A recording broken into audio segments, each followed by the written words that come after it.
My cell phone slid out of my hand and slapped the kitchen tile with a crack that sounded louder than it should have. The screen stayed lit, bright and brazen, showing me the picture that knocked the air from my lungs. It was my daughter, Nora, in a white wedding dress. Her smile looked effortless, the kind that can make a room feel warm even through a cold screen. Next to her stood a man I barely knew, his hand wrapped around hers.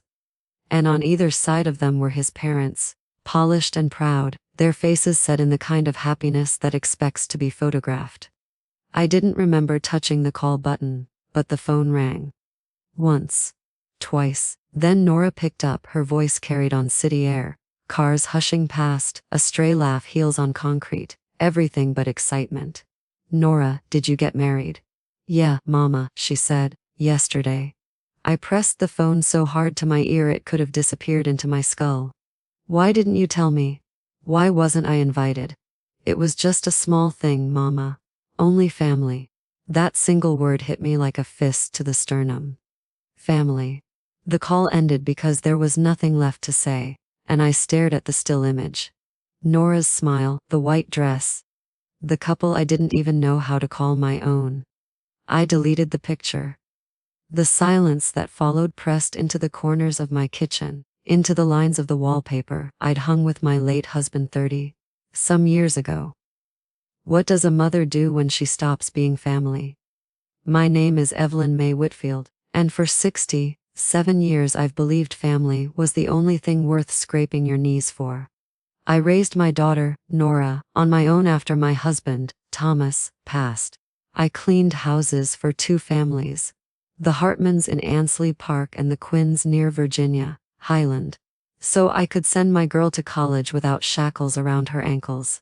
I tucked away every extra dollar I could find in the lint trap of life, saving for the day she'd wear white.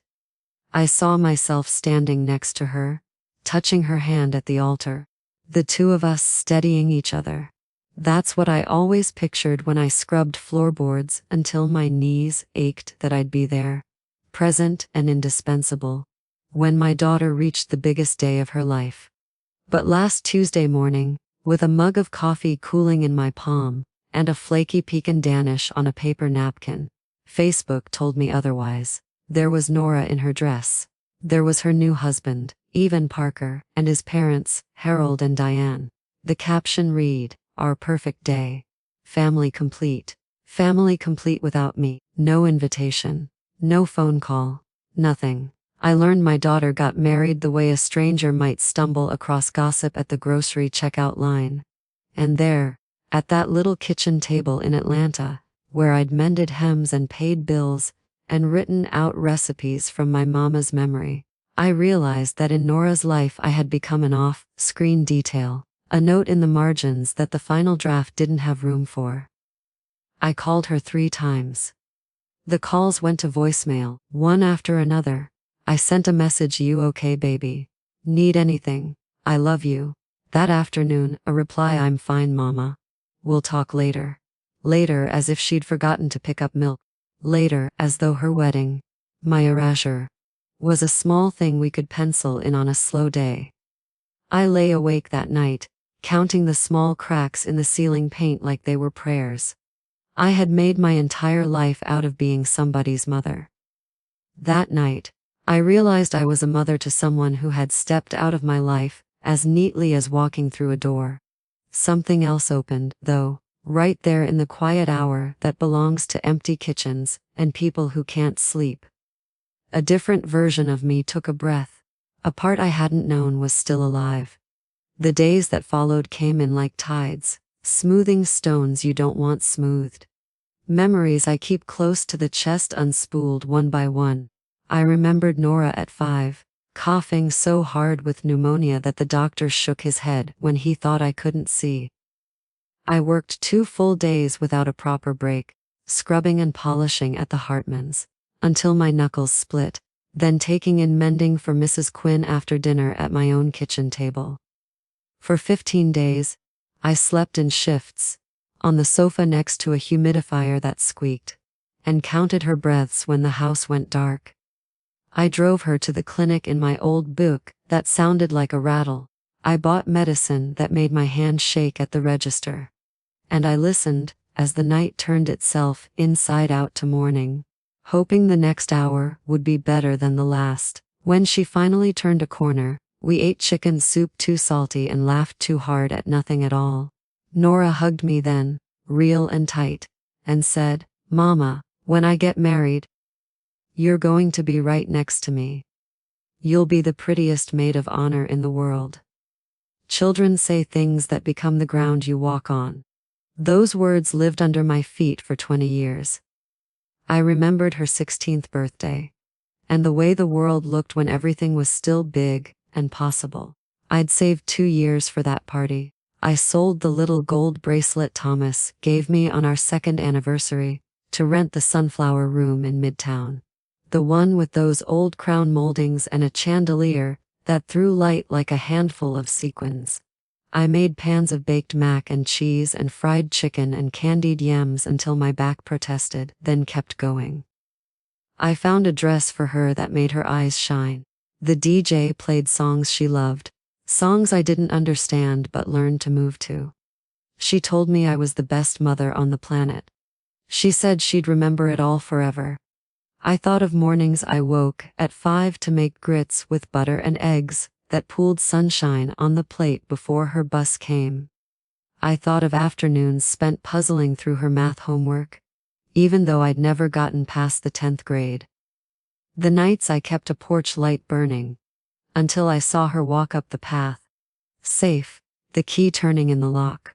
Sundays where I carried a pot of collard greens with smoked turkey to Aunt Bernice's so Nora could be wrapped up in her father's people, too.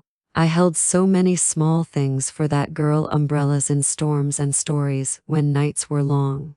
When Nora went off to study business at Georgia State, I took on extra weekend shifts, catering gigs where I balanced heavy trays and brushed off snide comments like lint.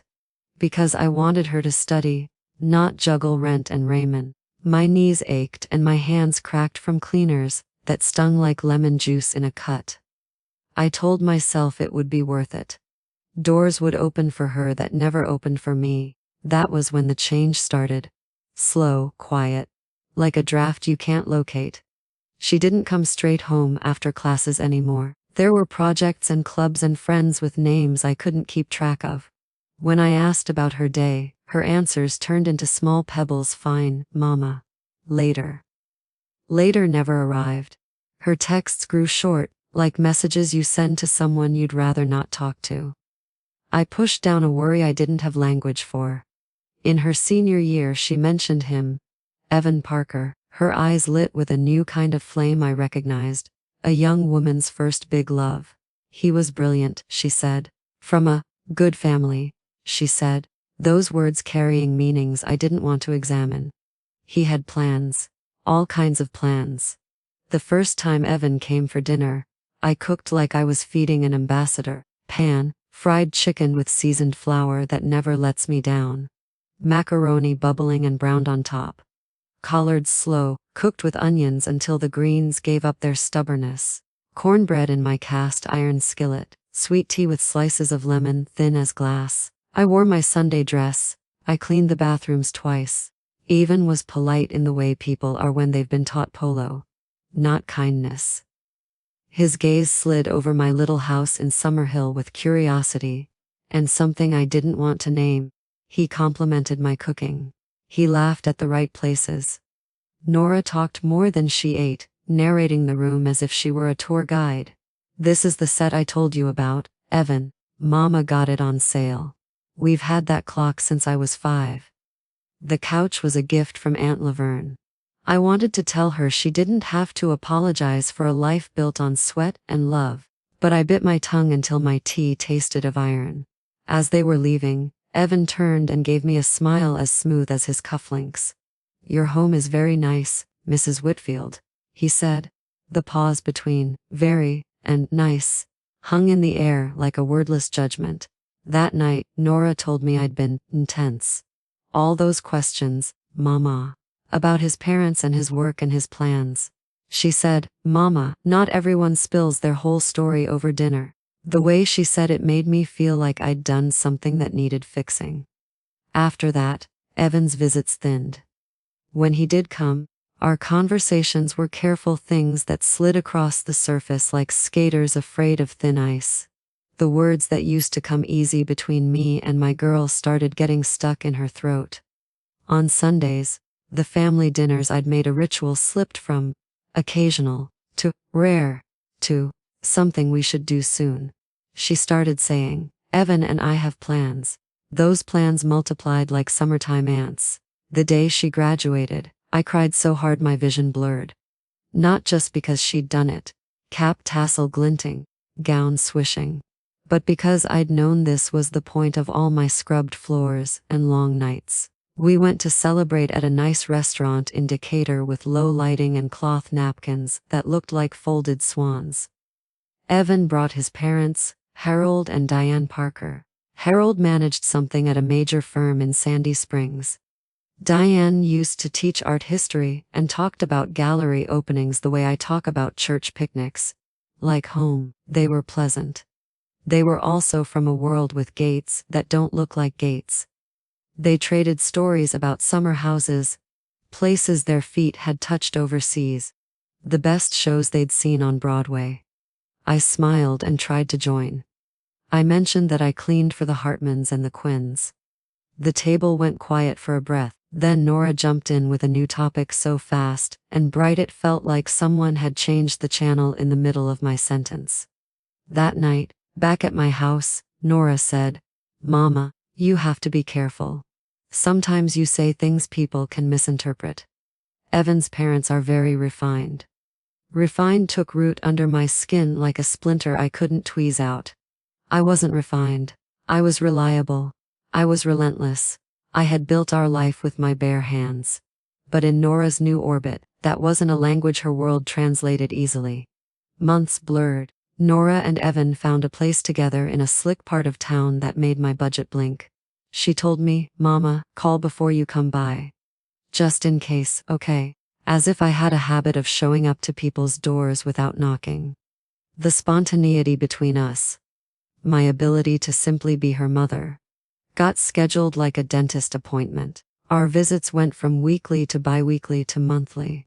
When I did come over, I listened to talk of promotions and networking and destinations I'd only seen in magazines. Nobody asked me how my day went. I became a piece of furniture that held other people's coats. Around the holidays, I saw more photos online of Nora with the Parkers.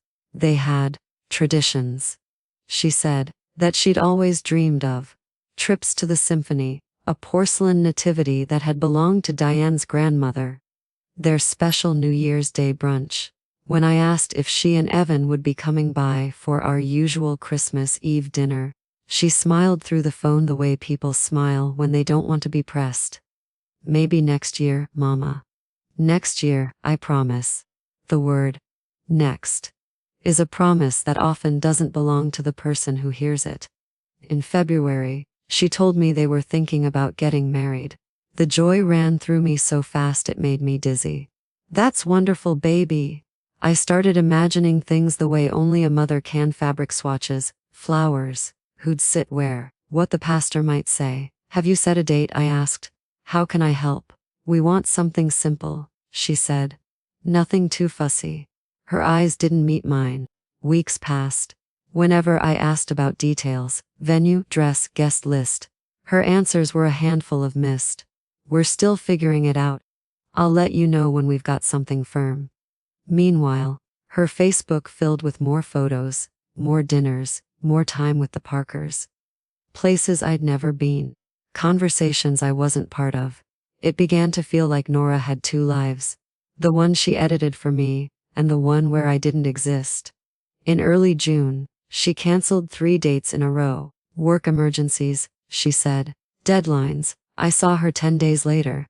She was jittery, skimming her thumb over the edge of her phone while we talked. "Is everything okay with Evan?" I asked. "Everything is perfect," she said to the table, not to me. "We're just busy. With work and other things. Other things." I carried those 2 words with me for days like I was trying on shoes that wouldn't quite fit. The last time we spoke before the truth showed its face, I called to ask if she wanted breakfast that Tuesday. Tuesdays were our day. Always had been. My 1 weekday off from the Hartmans. I'd used to pick her up from high school early on those days for a treat. Little rituals that separate one ordinary morning from the next.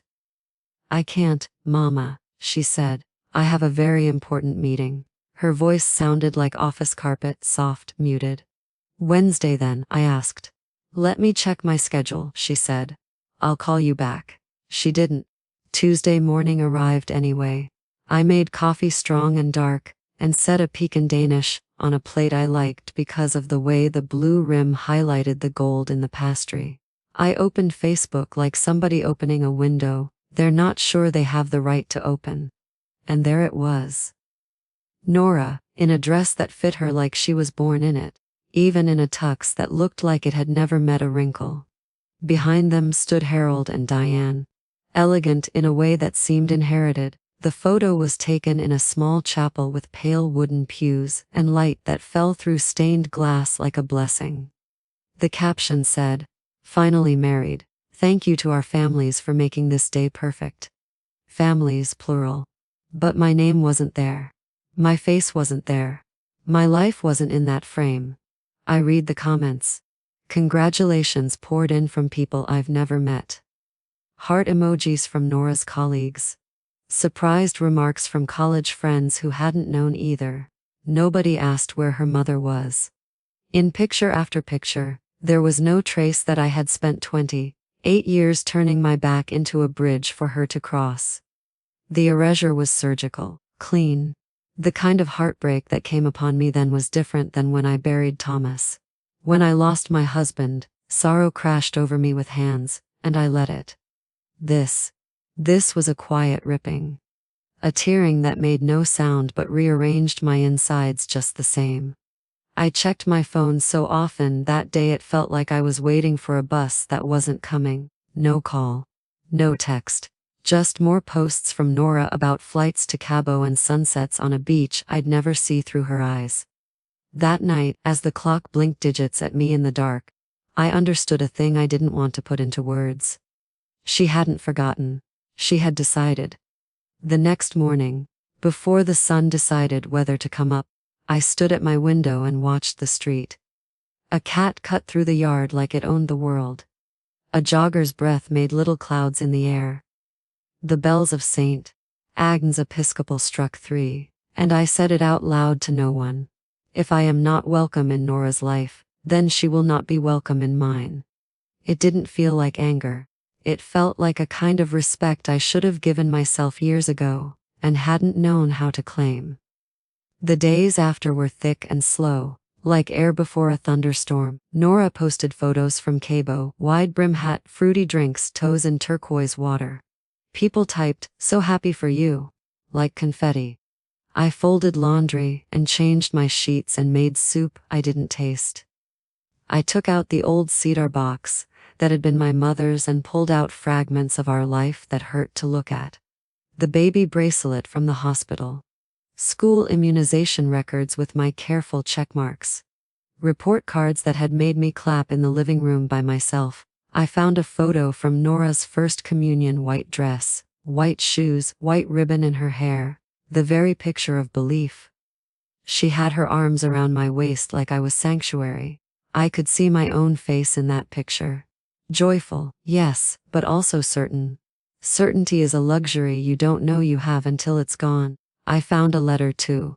Pink stationery with hearts in the corners, the pen strokes deliberate because she'd wanted it to look pretty. "Dearest Mama," it said. "Thank you for everything. You are my hero. I want to grow up to be just like you. You will always be the most important person in my life." I pressed the letter to my chest and wept for the girl who wrote it and the woman who chose a different truth. Rage came then, sharp and fast. How could she? After nights I had stood watch over fevers and days I'd worked 2 houses back to back. How dare she cut me out like a rough edge? The anger was hot but brief. It burned away to something smaller and stickier, shame. Had I been too much? Too unschooled for her refined life? I saw Diane's eyes in my mind. Pleasant, assessing, a touch of pity, and had to look away from my own reflection. On Friday morning, when the light came in meek and gray, I called my sister. Aunt Laverne lives over in Birmingham, and has never been the sort to sugar-coat a thing. She what? Laverne roared when I told her. She got married and didn't tell her mama. That's a scandal. That girl has lost her mind. I told her the entire road. How we'd gotten from secrets to ceremonies. She didn't interrupt the way she usually does. When I finished, she sighed, that kind of sigh that sounds like scraping a chair back. Evelyn, she said, you did everything for that girl. You put her at the center of your world, because you're a good mother. But you didn't put boundaries around that love. You made it too easy for her to forget you're a human being first. Children need soft places to land, but they also need fences. What am I supposed to do? I asked. My voice sounded small to my own ears. Live for yourself, she said. It's time. She's already decided where you stand in her life. Now you decide where she stands in yours. I sat in my kitchen after that call until the coffee turned cold and matte, thinking about fences, about gates, about doors that swing one way. Laverne was right. Nora had made her choice. I needed to make mine. Saturday, my phone rang with a number I didn't recognize. Nora's voice came clear and cheerful, like the sound of bangles. Mama, we're back. Cabo was amazing. Evan and I thought we'd swing by later and tell you all about it. Later. 2 weeks of silence and an eraser where my presence should have been, and she wanted to swing by and chat as if we were catching up over a sitcom. What time? I asked. Around 5, she said. We got you some gifts. Her tone made the word gifts sound like bandage. All right, I said. I'll be here. I cleaned because that's what my hands do when my heart can't settle. I brewed sweet tea and bought fresh pecan pastries from the bakery on Cherokee, because habits anchor me to myself. But every time I straightened a cushion, I asked the same question. Why am I polishing the corners for someone who tossed me out of the frame? They arrived right on the dot. Nora radiant with beach sun, wearing a dress that draped like a secret. Evan with that courteous distance men in good suits learn young. Mama, Nora said, hugging me, I missed you. Look at my tan. I held her, breathing in a perfume that cost more than I used to spend on groceries in a week. Something in me braced. Have a seat, I said, and poured tea into glasses with lemon halves sliced thin. I offered pastries. Oh, Mama, they look so good, Nora said. But she pinched off a corner and set the rest down as if sugar were beneath her now. Tell me about the wedding, I said, because I didn't know how else to begin. Nora glanced at Evan. It was lovely, she said. Very simple, very us. The words sounded like something she'd pulled from a lifestyle blog. Pleasant, precise, and empty. Where was it? I asked, and my throat went tight in anticipation like a muscle before a shot. A pretty little chapel near Piedmont Park, Even said. Just us and my parents. Just them and his parents. As if 28 years weren't valid admission into the room. Why didn't you tell me? I said. My voice trembled, and I hated it for that. It all happened fast, Mama, Nora said, slipping into the face she wore when she got caught as a child. You know how paperwork can be. A date opened up, and it just made sense. Plus we didn't want a big fuss. You know me, I've never been about big parties. That wasn't true. I had pictures in shoeboxes to prove it. My girl in satin and sequins, basking in the attention of everyone who loved her. But that's why we're here, Nora chirped, too bright. To celebrate with you. And look, she pulled a bag from under the table, filled with sand dollar trinkets and a ceramic tile painted with palm trees, and a white cotton t-shirt that declared, Chabo loves you. Airport things. Emergency things. The kind of gifts you buy when you suddenly remember you're supposed to remember. Thank you, I said, and each syllable felt like it had been carved from bone. For 2 hours, they talked about the resort, the market, the sunset cruise, the ceviche they loved, how clear the water was. Their sentences unfurled like a travel brochure. I smiled where appropriate and made the sounds people make to be polite. Inside, something final was settling. When they left, kiss to my cheek, promises to do dinner soon, invitation to see the apartment. When we get the new rug. I stood in my living room with my hands empty and my heart humming a low note I hadn't heard before. I put their gifts in a drawer and knew I would never take them out again. That night, sitting in a pool of quiet, I made a decision so clean it startled me. If Nora could keep me out of the most important moment in her life, then I could keep her out of the most important moment in mine. Whatever time I had left, I woke on Sunday with a sky so blue it felt indecent. I got up at 5 on the dot. The heaviness I'd been dragging behind me all week like a full trash bag had thinned into something else. Clarity. I brewed coffee darker than usual and sat at the table where I'd planned sweet 16s and first day of school breakfasts and the grocery lists that kept us whole. I pulled out a spiral notebook, the one where I used to record pediatrician appointments and book fair dates, and who needed what for which field trip. The pages had yellowed at the edges. I smoothed the first one with my palm and wrote at the top, in my own shaky hand, a plan for my own life. August 12, 2024, I made a list. The first line read, "What do I have? Money, wise." I wasn't rich, but I wasn't hanging by my fingernails either. I owned my house outright. A fact I had underappreciated until that minute. On a street that had become suddenly desirable as the city squeezed older neighborhoods into glossy postcards. I had my regular savings. And there was the account Nora didn't know about. The one I'd opened the day she turned 18. The one I'd fed quietly on weekends with money. I made hemming dresses and repairing zippers for neighbors. I had planned to hand her that out of the way nest egg as a wedding gift, so she'd never have to start married life by arguing about bills. I'd pictured myself saying, "This is for you, baby, so you can breathe even when life gets tight." Now that money had a different purpose. The second line said, "Where could I live?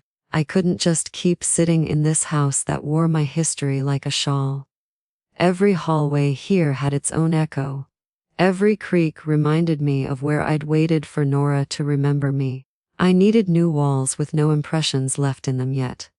I remembered my neighbor, Mrs. Anita Delgado, telling me about her sister, Teresa, who'd moved to a community for older adults over in Decatur. "They've got activities, a garden, friends, freedom," Anita had said over the fence while we both watered our tomatoes. "Teresa swears she's never felt so looked after and so independent in her life." I had always thought those places were for folks who didn't have anybody. Now I saw they were for people who had themselves. The third line read, "How do I leave well?" I didn't want fireworks and scenes. Nora had already written the narrative. Mama is dramatic. That's why we kept things simple. No, I would leave the way I'd done most things in my life, with care and dignity. Quietly, surely, without asking permission. After breakfast, I changed into my navy dress, the one I used to wear to early service at St. Agnes, and put the notebook in my bag. I walked to the bus stop and got off in Decatur, heart thudding with a kind of nervous happiness I hadn't felt since I was a girl who believed in surprise. The community was called Willow Crest at Peachtree. The entrance was lined with crepe myrtles that had thrown pink confetti all down the sidewalk. The building itself looked like a sort of promise. Brick and glass and light, with porches that invited conversations that last longer than the iced tea in your glass. A woman at the front desk looked up as soon as I walked in. "Welcome," she said, and I believed her. Her name tag said Patricia. I told her what I was looking for. I was surprised how steady my voice sounded. "We happen to have 2 lovely bedrooms open," she said. "Care to take a look?" We walked. The apartments were modest and bright. Big windows, a small balcony that faced a garden where someone had planted herbs in neat rows. The kitchenette had new appliances so quiet, you couldn't hear them work. The bathroom had a seat in the shower that made me feel for the first time, like somebody had thought about women like me when they designed it. We offer yoga on Mondays, crafts on Tuesdays, Bible study or interfaith service on Wednesdays, ballroom on Thursdays, movie night Fridays, Patricia said, pointing gently as we went. And a day trip somewhere fun twice a month. Every word she said sounded like something I'd once told myself I didn't have time for. Are people here happy? I asked. Patricia smiled in a way that made me trust her. Most folks who come to us arrive bruised by something, she said. Loss, distance, some kind of disappointment you can't post on Facebook. After a few months, though, you start seeing shoulders lower, eyes light up, laughter in the hallways. I won't lie to you, it's not magic. But it's community, and that's its own kind of miracle. I stood there on the balcony of apartment 2G, looking down at a cluster of people chatting under the wide arms of an oak tree, and felt an answer nudge up from inside me. That was as clear as any I've known. I'll take this one, I said. Patricia blinked once, then smiled like a sunrise. I'll prepare the paperwork, she said. I left Willow Crest lighter than I'd walked in. I had a place to land. Not because my daughter made room for me, but because I'd learned how to make room for myself. On Monday morning, I put on my best blouse and went to the bank. Mr. Ramesh Patel, the man who had helped me open my accounts years ago, welcomed me into his office with that same calm that used to make me feel less small. I told him I wanted to make some changes. I needed to move money, to understand which investments give back without being too risky, to make sure I was smart about what I had. He looked over my accounts, tapped a few keys, and nodded. You've been disciplined, he said. You did that. You set yourself up well. It's strange how 4 simple words, you did that, can thread a new backbone through your day. From the bank, I went 1 block over to the office of attorney Keisha Monroe, whose card my neighbor Anita had pressed into my palm a few years back when I needed a title corrected. Ms. Monroe wore her hair in a twist crown and spoke like someone used to fixing the kind of problems that make other people wring their hands. I told her I wanted to update my will, to set a few things right that had gone sideways in my heart. We made a list of everything I owned, in dollars and in memories.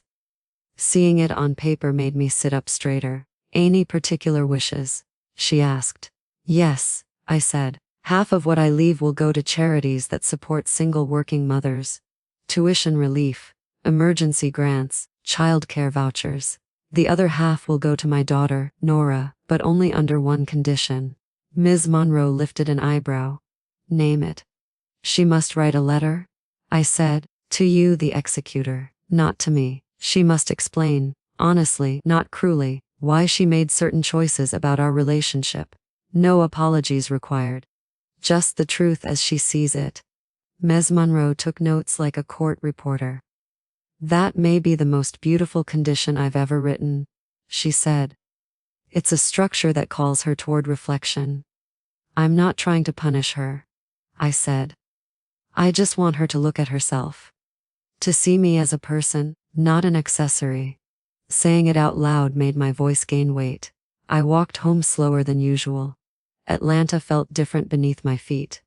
Not because the city had changed, but because I had decided not to disappear inside it. The next few days I moved through my house like a curator preparing a museum for closing. I called a moving service and asked them to estimate what it would take to move a life quietly. I packed what mattered. Photo albums, Thomas's wedding ring on its worn leather string, the recipe box with cards smudged by gravy and thumbprints, the Afghan my mother crocheted in a winter so cold the pipes froze.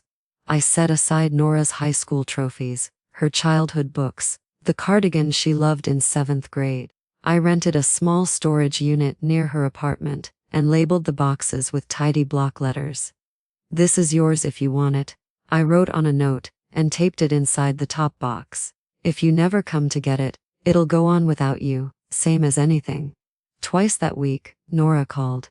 We talked like neighbors on a front porch, kindly, from a distance. She told me about a big project at work. She told me about the rug she and Evan had finally agreed on. I asked enough questions to be polite, and offered nothing about Willow Crest. The banker, the will, the move. "Everything okay, Mama?" she asked the second time. "You sound different." "Everything's perfect," I said. And for once, I didn't feel like I was lying. Just getting some things in order. "Do you need help?" she asked. The question used to make me glow. Now it made me think of all the times I'd needed her and she hadn't thought to ask. "No, baby," I said. "Everything's under control." On Friday afternoon, Patricia from Willow Crest called. "Good news," she said. "Your application's approved. We can welcome you as early as Monday if you like." Monday. A beginning with a day attached to it. Saturday morning, Nora called again. "Mama," she said, "we want to have you over for dinner tomorrow to break in the new dining table. Will you come?" If she'd asked me that question a month ago, I would have built my whole day around it, my whole week if necessary. I would have bought the best peach pie at the farmer's market and put on my good shoes. "Oh, baby," I said now. "I'm already booked tomorrow." "With who?" she asked, surprised. "Some new friends," I said. "We're taking a day trip to Lake Lanier." It wasn't a lie. Willow Crest had a Sunday trip scheduled. I had already signed my name on the list. "We can move dinner to another night," she said quickly. "It's important to us that you see our place." "Another time," I said calmly. "When my schedule is freer." Silence. I pictured her, eyes wide like they were when she was 8, and I told her she couldn't sleep over somewhere I didn't know the parents. She wasn't used to me having a life she had to work around. That didn't make me cruel. It made me a person. I hung up and sat in my kitchen for the last time as its owner. I ran my hand over the table Thomas sanded in the summer of '89. Tomorrow, a moving truck would pull up to the curb. By noon, the rooms would be bare. No photos on the mantel, no dent in the couch cushion where I always sat.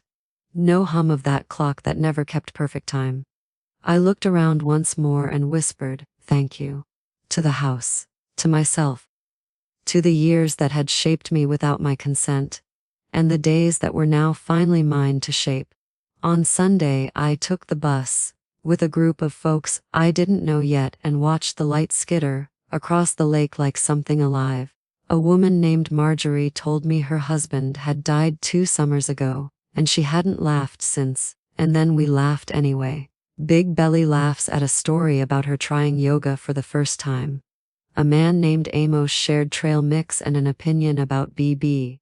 King that made me want to find old records and fall in love with the blues all over again. When I got home that evening, I packed the last box with the lightness of a person who is not running away but running toward. At dawn on Monday, the movers carried my couch like a ship through a doorway that had always been too narrow. I opened windows to let the stale history out, then closed them softly, like you do with a child you've just kissed goodnight. By noon, I was standing in my new living room at Willow Crest, my palms pressed to my cheeks, the way they go when joy surprises them. The balcony door was open. I could hear laughter from the garden. Someone somewhere was playing Sam Cooke too loud, and I wanted to listen closer. I set the kettle on for tea in my new kitchen. I breathed. The breathing felt different, deeper, owned. When the sun tilted and the day went dusky, my phone rang. "Nora, Mama," she said, voice pitched high with worry. "I went to the house and it's empty." "Where are you? What's going on?" I looked out at the crepe myrtles and the people walking their small dogs like metronomes of ordinary joy. "I'm doing very well, baby," I said. "I moved to a place that suits me." "What place?" she asked. Panic bled through her words. "Why didn't you tell me?" "Because the decision didn't require your permission," I said. I kept my voice even and kind. "It's possible to be both." Silence stretched between us, thin and taut. She wasn't used to me sounding like a closed door. "Where are you, Mama? Please," she added, the little girl words slipping out from the grown woman's mouth. Willow Crest at Peachtree, I said, in Decatur. It's a community for folks my age who like to live independently and not be lonely while they do it.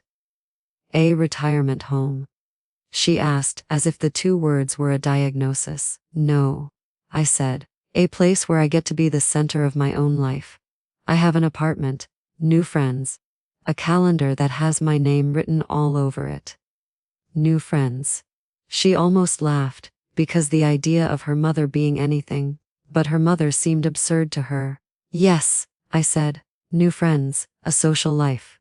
Plans I don't cancel. A pause fell, heavier this time. We always made time for you, she said. Did you have time to include me in your wedding? I asked, and the question landed between us like a stone in a shallow pool.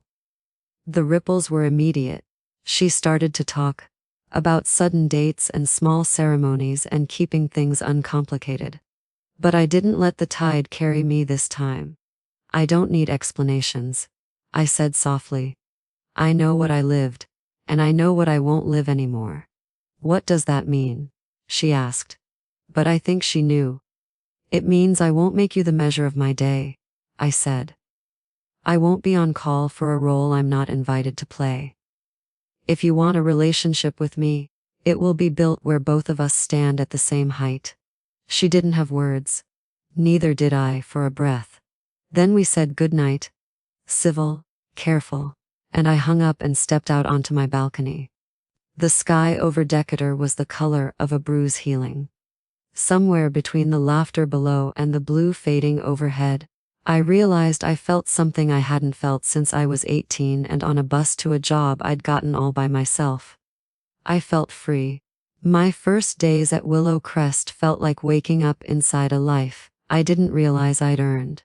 The apartment had that just, clean smell, lemon and new paint, and the afternoon light skimmed over the floor like it was happy to be there. My coffee mug looked prettier on the little balcony than it ever had on my old kitchen table, and the hush over the gardens below had the kind of peace that might make even a restless heart settle. Neighbors introduced themselves in the elevator, in the laundry room, along the garden path. Marjorie had a laugh that made you join in even before you knew the punchline. Imos wore a straw fedora and carried a deck of cards like he was ready to break a quiet afternoon's back. Miss Delia, who led crafts on Tuesdays, took one look at my hands and said, "You're a maker. I can tell from your knuckles." On Wednesday, I wandered into her embroidery class not quite knowing where to put myself yet. The room smelled like cotton thread and freshly sharpened pencils. Delia slid a hoop toward me with fabric taut as possibility. "Let those fingers remember joy," she said, and something in me did. I stitched flowers that didn't exist anywhere but in my mind. I worked petals and leaves while women at my table traded stories about grandchildren, about first loves, about forgetting they were allowed to want anything for themselves.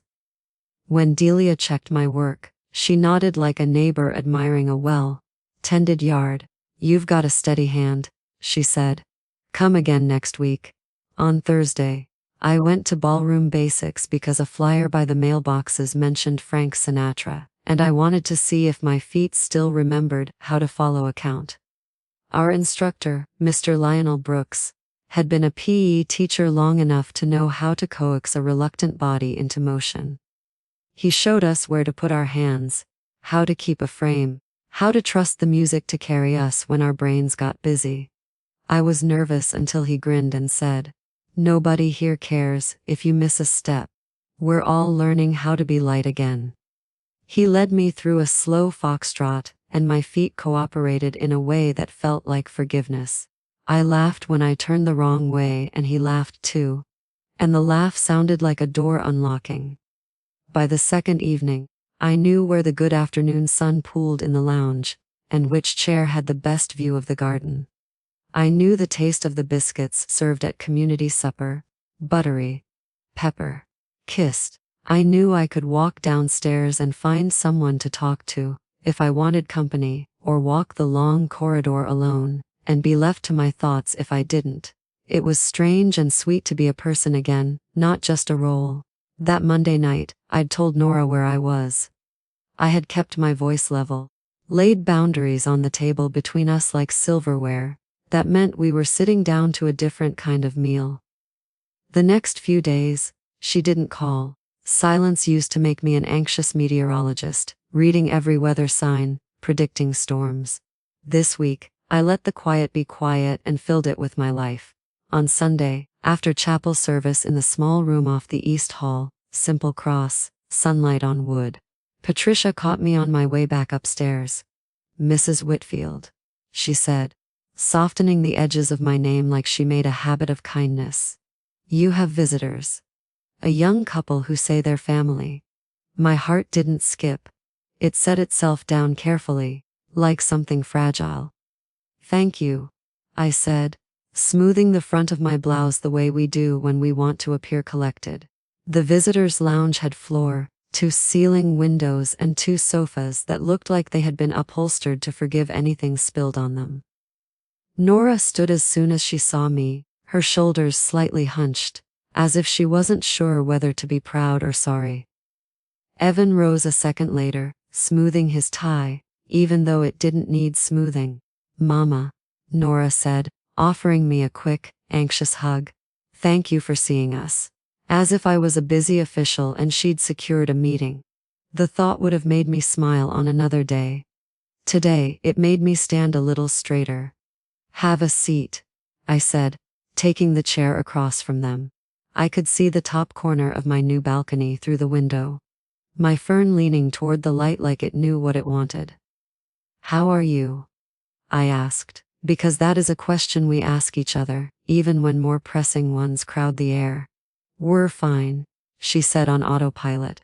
Then, with less polish, "We wanted to make sure you're comfortable here."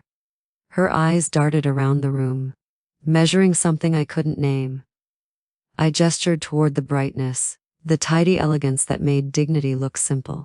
"As you can see, I said. "I'm exactly where I should be." Even put his elbows on his knees and folded his hands like a man stepping into a hard conversation.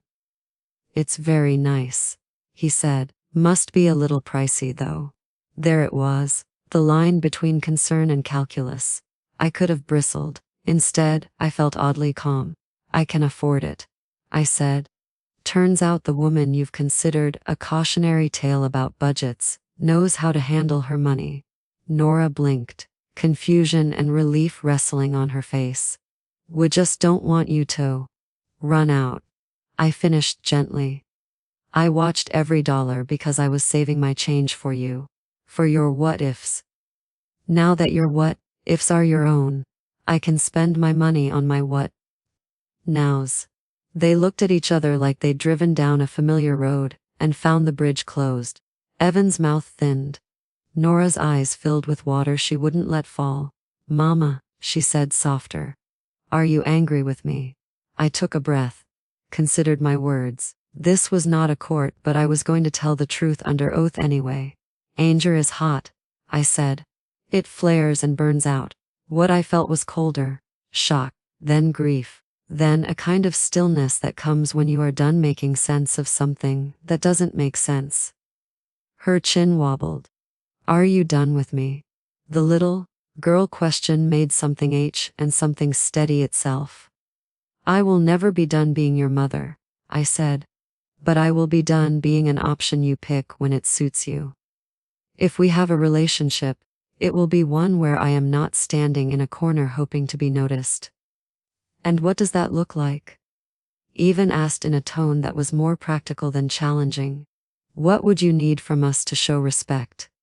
I appreciated that he framed it as action, not feeling. "You don't get to decide the big pieces of your life that affect me and tell me after the fact," I said. "You don't get to include me in your PR version of family while excluding me from family. If I matter in the room, not just on the recap. You call before you erase me. You ask before you assume I'll drop everything. You bring me in when it's time to set the table, not after the plates are washed and put away." Silence held. Even the air conditioning seemed to hush. Woo messed up, Nora said finally. I messed up. Her voice cracked on the second. Up. I thought keeping it small would keep it simple. I didn't think it would hurt so much. What you thought, I said, mattered more to you than what I would feel. That's the truth. It's not cruel to say it, it's just a map, she nodded slowly. Can we fix it? I shook my head, not no but not yes either. There's nothing to fix, I said. I'm not broken. You can't unring what was wrong. You can do better going forward or not. That choice belongs to you. Can we call you? She asked, so small I could have put the words in my pocket. Come by. Of course, I said. But I won't always be available. I have a life that runs on more than your calendar now. I have class on Tuesdays, walking group Thursday mornings, trips on some Sundays. You'll have to ask, not assume. Even cleared his throat. You raised a strong woman, he said. I see where she gets it. I raised a loved girl, I said. Strength is what she built when she decided who she wanted to be. I hope she uses it to love back with the same ferocity. He looked down. Nora wiped one cheek and looked like she might reach for my hand, then didn't. I was grateful she didn't ask about money again. I wanted to keep my finances as mine, a small private garden in a life that had belonged to others for so long. They stood when I did. We'll do better, she said. I don't know how yet, but I will. I hope so, I said. You'll have to show me. Time keeps its own scorecard. When they left, the room did that thing rooms do after hard truths. Everything looked sharper and strangely kind, as if the furniture had conspired to witness and approve. I lingered a minute longer, breathing in and breathing out like I was practicing being alive. At community dinner that night, Marjorie passed the cornbread and Amos told a story about his late wife sighing at him over the newspaper. Delia asked how my visitors were. We had a conversation that needed having, I said. No yelling, no slamming doors, just the edge of honesty. And how does it feel? Delia asked. Like I've moved a piece of heavy furniture to where it always should have been, I said. She nodded like a woman who'd rearranged a room or two herself. The rest of the week, I let the new rhythms take me. I woke before the sun, brewed coffee, watered my fern, and prayed small prayers over the city I've loved, and the woman I was learning to be. I wrote down in my notebook what I wanted from the next month. Take the Wednesday excursion to the capital. Finish the embroidery napkins. Learn the basic turn and waltz without apologizing for my feet. Read the Zora Neale Hurston novel I'd always meant to. It felt good to make a list that wasn't a ledger of other people's needs. On Friday, I took the MRTA downtown with the Willow Crest group to see the Georgia State Capitol's gold dome gleam like a promise. We walked through halls smelling faintly of history and floor polish. A guide in sensible shoes told us about laws and lawmakers, about voices raised and recorded. We ate afterward at a soul food place off Centennial Olympic Park, where the yams were velvet, and the fried green tomatoes tasted like someone's grandmother had been in the kitchen. I told a story about Thomas taking me dancing to an Elks Lodge social the year before Nora was born. Marjorie clapped her hands. Amos shook his head and whistled low, like he'd just watched a good play. When I returned that evening, I sat on my balcony and let the night press close without feeling it all rush into my chest. My phone lay face down on the table. It was a beautiful thing, deciding when to turn it over.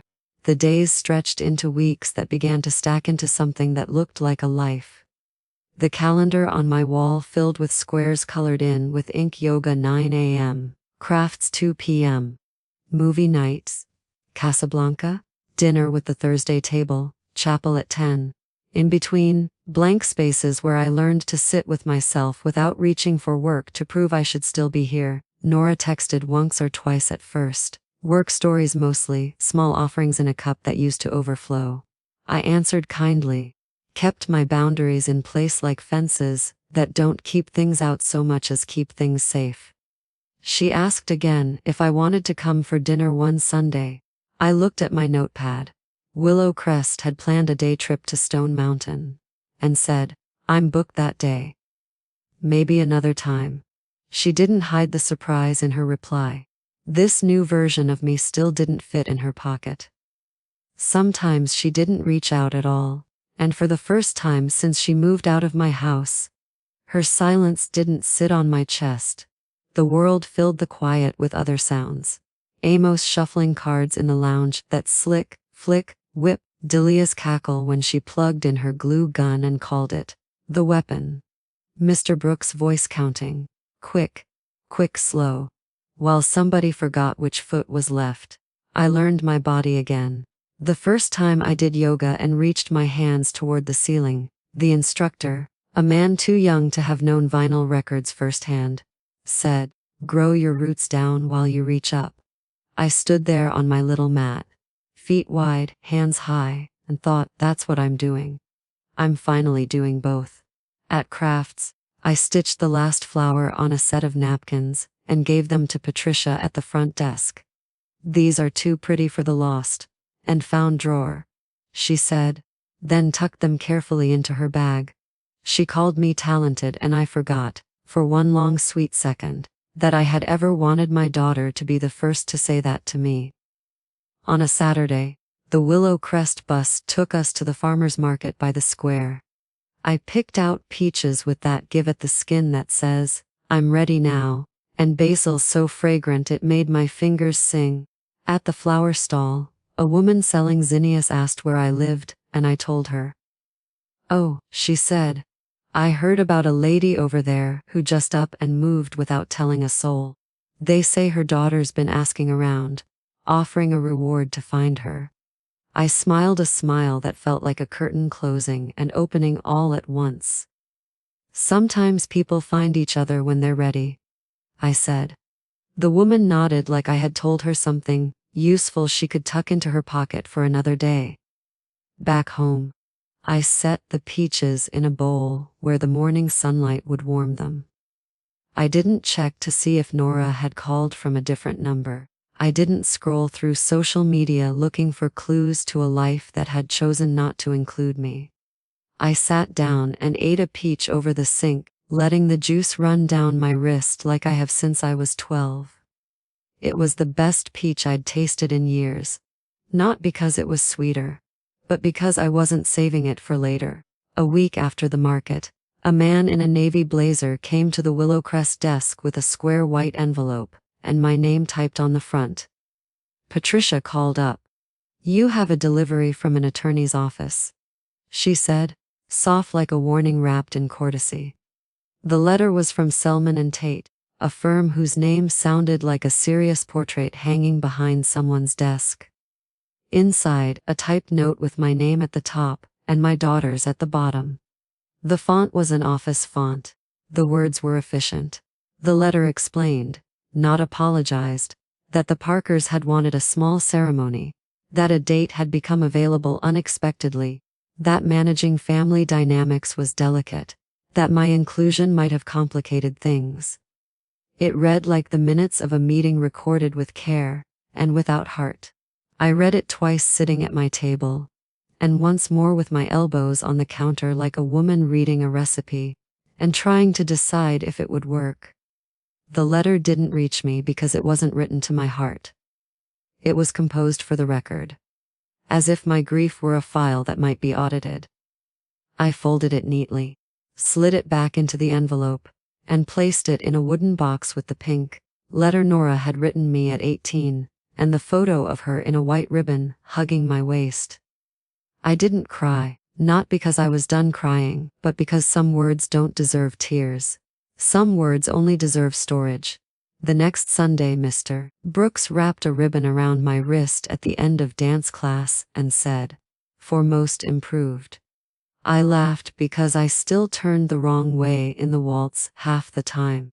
But when I walked back to my apartment, ribbon trailing like a sash, I caught a glimpse of myself in the glass and saw a woman whose face had softened. Do you ever regret it? Marjorie asked me that evening over roast chicken and green beans at the long table we claimed as ours. Leaving the way you did. Don't you miss her? I didn't think before I answered. I miss the daughter I thought I had, I said. The one who would have called me first when joy could not be contained. But I don't miss the way we were at the end. That relationship was a little leak that kept my boat sinking. I was patching a hole that wasn't mine to patch. Amos set down his fork and raised his glass the tiniest bit, like a toast only I could see. Delia reached across and squeezed my hand without turning it into a moment I'd have to perform. Days kept coming, the way they do whether or not we are ready. I went to the chapel on Wednesdays not because it made me good, but because it made me calm. The chaplain, a woman with laugh lines so deep they looked like they'd been carved by joy itself, talked about boundaries in a way I hadn't heard in church before. Jesus had a desert, she said. He went away to pray, and didn't let everybody follow. If the savior of the world needed to step back from people's needs, what makes you think you're the exception? I felt seen and scolded and loved. Sometimes, late at night, my phone would buzz. Unknown number. I let it go to voicemail and listened in the morning with my coffee. Mama, it's me? Nora's voice would say, pitched low with the kind of sorrow that arrives when a person realizes they've stood on the wrong side of a door. Please call me back. I'm sorry. We should have done it different. I should. Her breath would hitch, and she'd hang up before the machine cut her off. I didn't call back because I didn't know what I would be calling back to. Sometimes the right answer to an apology is not words but time. A friend's daughter once told me, I love you means nothing if I'll change doesn't come with it. I thought about my own change, how the lines of my life had been redrawn by my own hand. I recalled the day in Ms. Monroe's office when I asked her to split my legacy.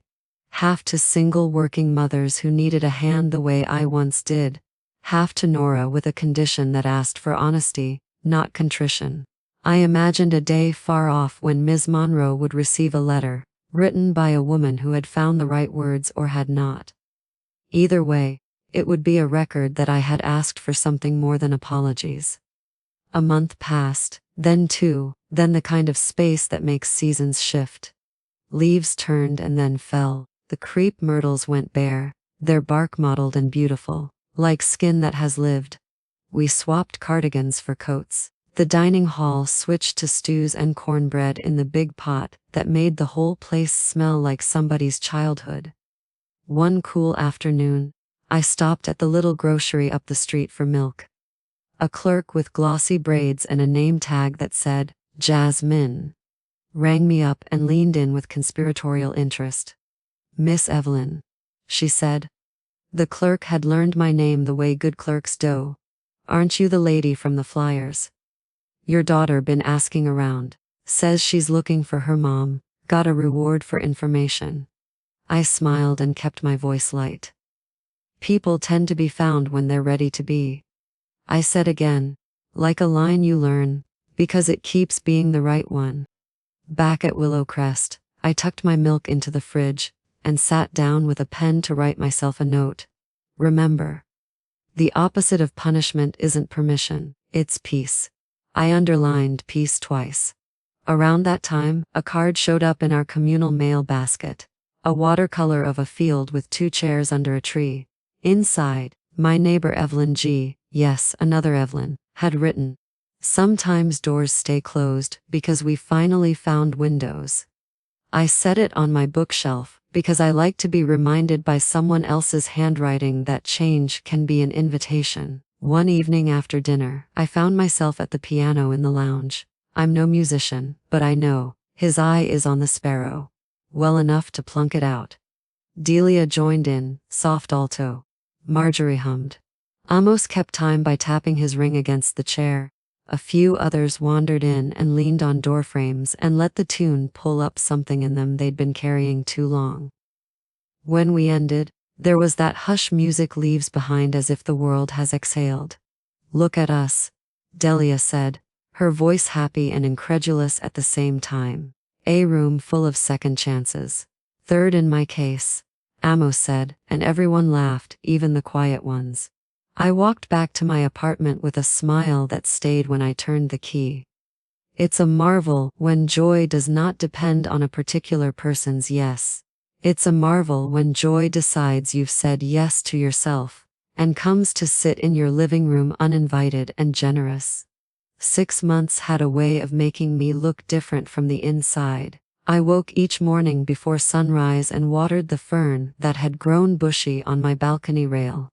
I boiled water for tea or coffee depending on my mood, the choice itself a small pleasure. I read a chapter of a book before I looked at my phone.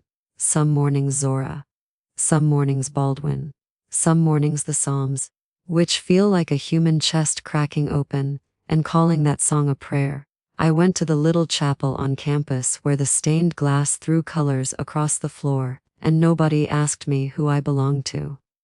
In that room, I belonged to God and to the woman I have finally accepted as mine to love. In the halls and in the garden, I was Evelyn, plain and holy as that, not Nora's mother, as an identity before my own. People asked me what I thought about the film we watched Friday night, or which restaurant had the best cornbread, or whether I'd ever been to Savannah, and could we go together this spring. I had opinions, plans, a calendar that held weight. Sometimes the phone would ring and I'd see no caller ID and let it ring out. Sometimes I'd pick up and hear nothing but breath, the beginnings of an apology, and I'd say, "I hear you," and hang up because hearing is not the same as reconciling. I knew my boundaries now by feel, the way you know your house in the dark. Once, in January, a courier delivered another envelope from Selman and Tate, documents unsigned, options for mediation, suggestions that sounded like scaffolding for a future we hadn't decided to build. I set the papers down on my desk, smoothed their edges, and left them until morning. In daylight, they had less power. Lots of things do. Later that week, a letter arrived with Nora's handwriting on the front. It was the first time I had seen her script in months. For a second, my old heart stuttered from muscle memory. Inside, there were 2 folded sheets. One page was a copy of the typed letter I had already received. The second was different. A half-started apology that pulled up short. She had written in black ink, lines of words with no erasures and also no specifics. "I'm sorry for hurting you," she wrote. "I want to do better." She didn't say how. She didn't name what. She signed it, "Love, Nora," and drew a small heart. My name wasn't on the inside. The letter could have been written to the air. I put it in the wooden box with the others. Not out of spite. Out of care. I am trying to keep a record of the forms love can take when it forgets itself. I visited Ms. Monroe to finalize a few things. "Certain?" she asked, sliding the last page of the will toward me with a pen pressed against it. "Certain?" I said, and signed. The line with the charities that will help single mothers made me smile with my teeth and my eyes. "Let's make sure the condition is clear," I said, tapping the paragraph that asked for a letter in exchange for an inheritance. Not an apology, not a performance. The truth, which is rarer than most of us admit. "Clear," she said, initialing the margin. When I left her office, winter air bit quick at my cheeks. I buttoned my coat to my chin and walked to the bus stop, my feet grateful to be moving. A man on the bench hummed, "Ain't No Sunshine," and I hummed along until the bus arrived to carry us both to wherever we were going in our separate, sacred lives. That night at supper, a new resident joined our table. Her name was Lorraine, and she had the careful look of someone who has learned not to take up more space than necessary. "I'm not sure I belong here," she said, staring at her plate, her voice nothing but honesty.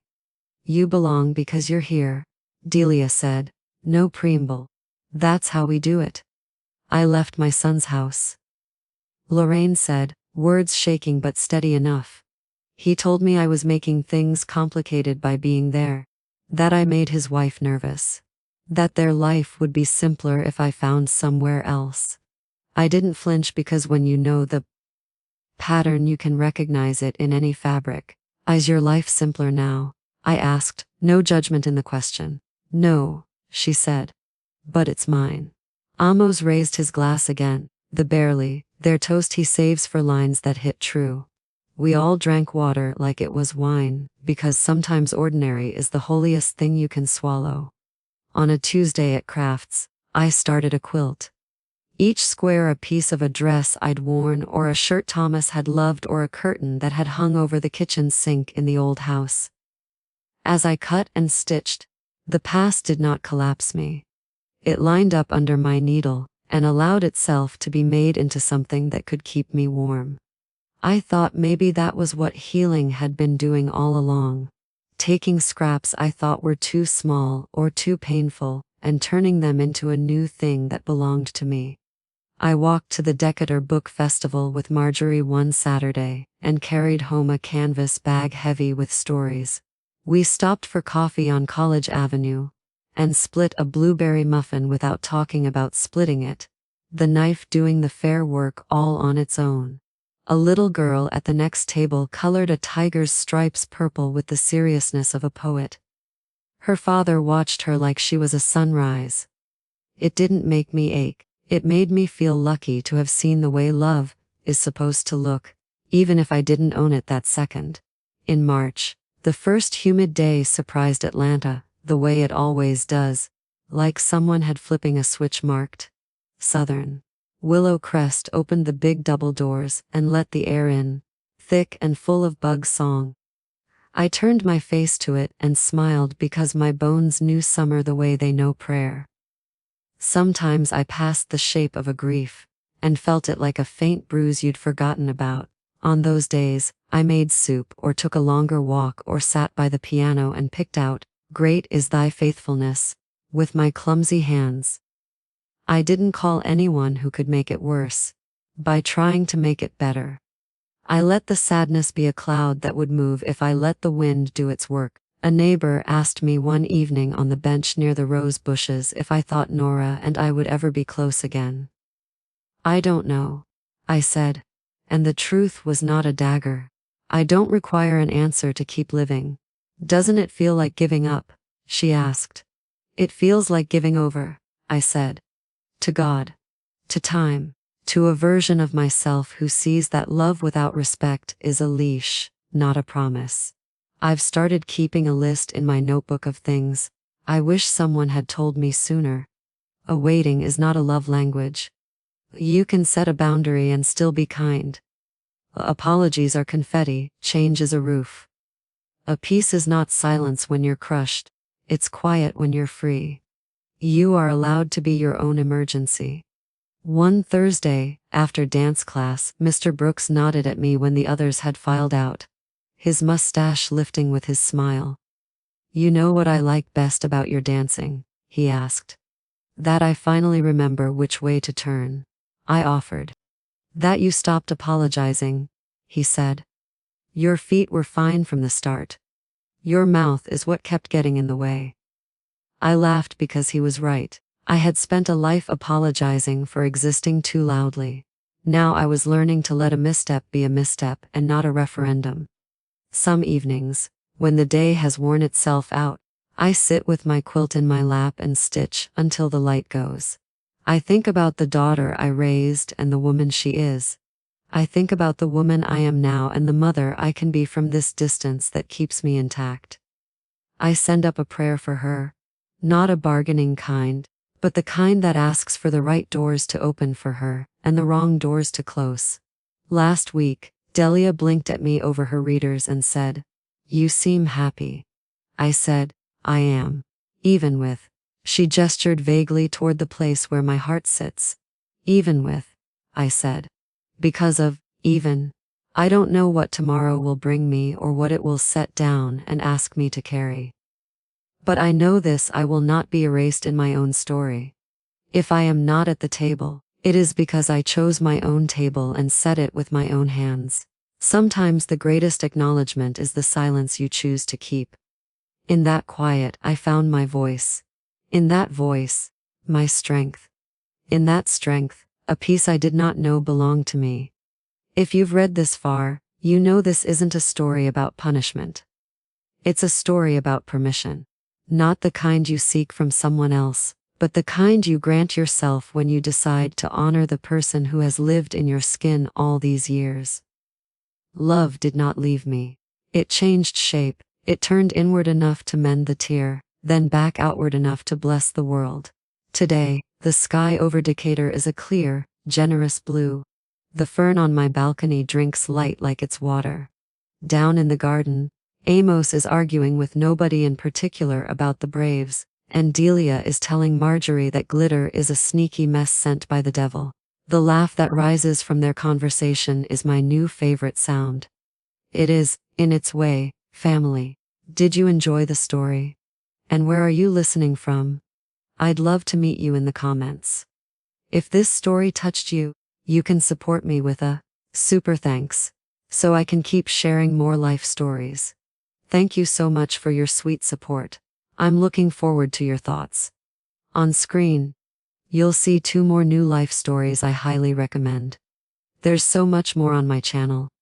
Don't forget to subscribe. See you in the next life story. With love and respect.